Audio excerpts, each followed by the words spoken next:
สบายดีมื้อนี้พวกเราสิมาร้องเพลงที่มีชื่อว่าเพื่อนกันม.7ซึ่งเป็นเพลงที่ข้าพเจ้าแต่งขึ้นมาเพื่อให้หมู่เพื่อนม.7เฮาได้ฟังจะเป็นอะไรนั้นมาฟังนำกันเลย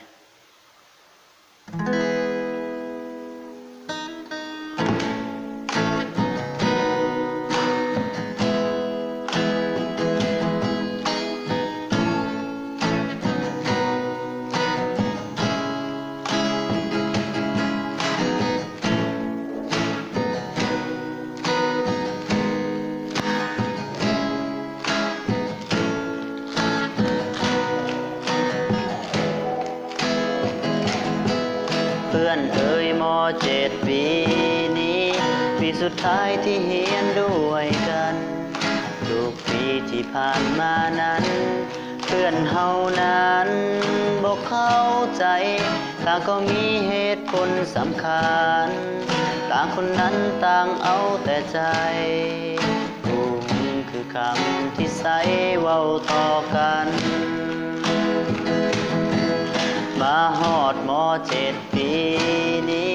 ปีสุดท้ายเราต้องจากกันต่างคนก็มีความฝันเพื่อนเฮานั้นจะต้องไปถึงว่าเพื่อนจะอยู่ที่ใดให้ฮู้ไว้คิดฮอดเสมอการเวลาให้เฮาได้เจอได้ฮู้จักกันก็เลยเขียนเพลงนี้ขึ้นมาพร้อมน้ำตาออกมาจากข้างในเขียนออกมาจากหัวใจให้เพื่อนได้หับฟังในเวลาที่เพื่อนหมดหวังทุกครั้งที่อ่อนแอเพื่อนเอ่ยอย่าได้ท้อแท้ขอเป็นกำลังใจและสุดท้ายตอนนี้จะขอฝากเพลงนี้เอาไว้มันอาจจะเป็นแห่งใจยังคิดถึงกัน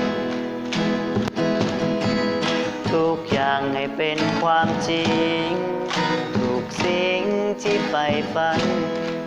ปีม.7เราเป็นเพื่อนกันเพื่อนตายตลอดไป